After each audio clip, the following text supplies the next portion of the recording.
Professor Collignon, I wanted to put this out in black and white for viewers at home to understand that there's a range of different vaccine types and different ways of delivering them.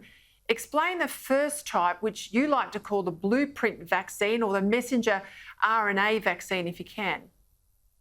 Yeah, basically, the vaccines that are available are all designed so that our body is exposed to what we call the spike protein, which coats the outside of the virus. Now, the messenger RNA ones do that by giving our body the blueprint. They don't actually deliver the protein, but they give us the blueprint in messenger RNA, and then we make the protein itself in our body after it's injected using our own cells. That's quite different to the other vaccines, which are more traditional, where we deliver that protein to the body itself. Now, that's done in various ways. The AstraZeneca one does it through what we call a viral vector, but the protein is there. There's other ones that, overseas that deliver the whole virus or part of it or a structure of the virus. But basically, the end result is the same in our body. We're exposed to what we call the spike protein, and that makes a good immune response with antibodies and white cells. So that if we then come in contact with the real virus, we basically gobble it up or inactivate it so it doesn't give us any disease, or at least not serious disease.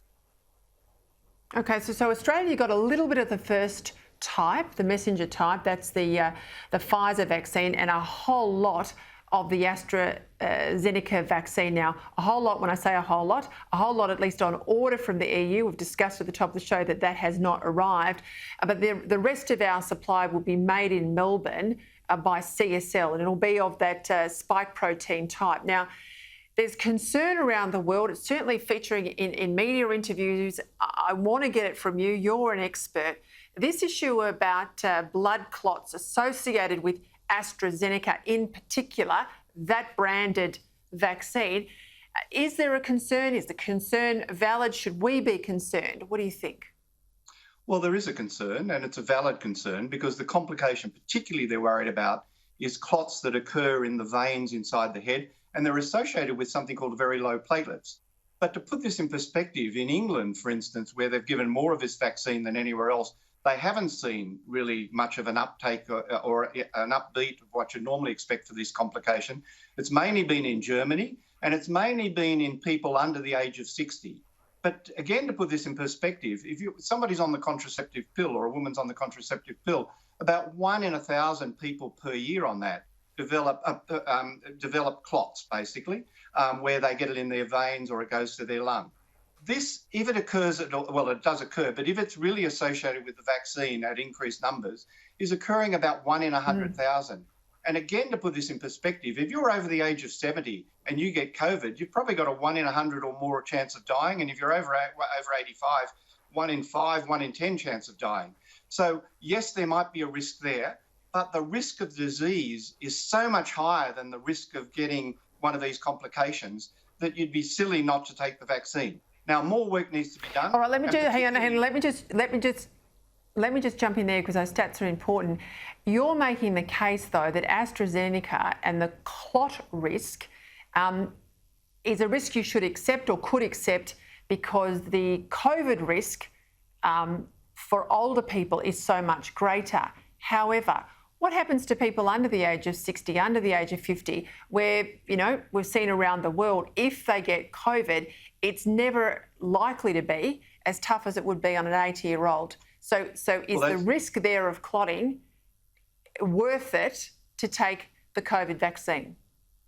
Well, I think we need more data to know how real the risk is and whether there are other factors that make some people more susceptible. But again, in Australia, we're in the fortunate position we do not have spread of the virus that's uncontrolled. The most at-risk people are people over the age of 70, and they're the ones that are in line for the vaccine over the next few months. We will get a lot more data over the next few months about the risk in women in their 40s or 50s, for instance, so that before they're in the next group that get vaccinated, we'll have a lot more data and we'll know whether this is the vaccine to use or there are other ones that are safer. But even the Pfizer vaccine is associated with clotting and bleeding. So it's not that none of these vaccines are associated. It's just maybe the AstraZeneca a bit more, but even that's not clear. But equally, pausing the studies in children, that's not because they've seen any problems in children, but they just want to have more data. And again, in Australia, we're not likely to have children vaccinated before early next year because the vaccines and the studies are just not available.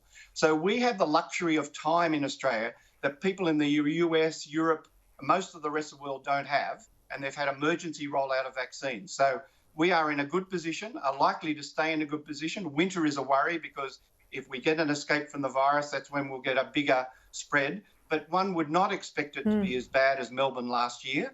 And in any case, because the vaccines in those people who mostly are at risk is at least 90% plus effective or more for stopping death and serious disease, we won't see the same dreadful effect as we saw in Melbourne, because we should be able to keep it under control. And yes, we've got the luxury of time to work out, well, routinely, should we be giving this to 40 or 50-year-olds? At the moment, if you have any spread of the virus, such as you have in the US or in Europe, I would say the benefits of the vaccine far outweigh any theoretical risk.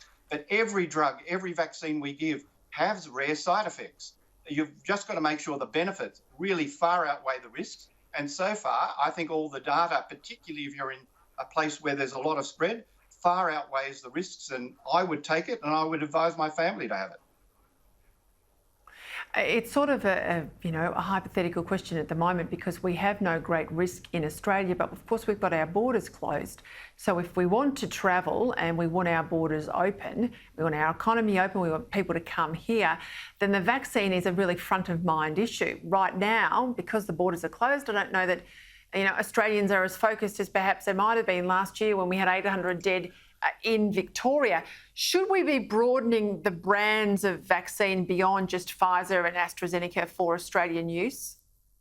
Well, yes, we should. And that's why the government originally put out 4 different contracts. Now, one of those vaccines that looked like had a lot of potential, the University of Queensland one, fell over because, HIV antibodies were found because of the way they made the spike protein or stabilised it. And we do have other vaccines on order and contracts, but realistically, a lot of those are not going to be available in numbers before the second half of this year. And the reality is, we can complain about the Europeans not letting 3 million doses out of the AstraZeneca vaccine, but the other reality is we don't have uncontrolled transmission, and you could argue that Europe did need it more than even Australia. Now, I'm selfish enough to say the vaccine we're making here, we've got to make sure we at least give to all the at-risk people, and we've got to get our whole population vaccinated over a period of time.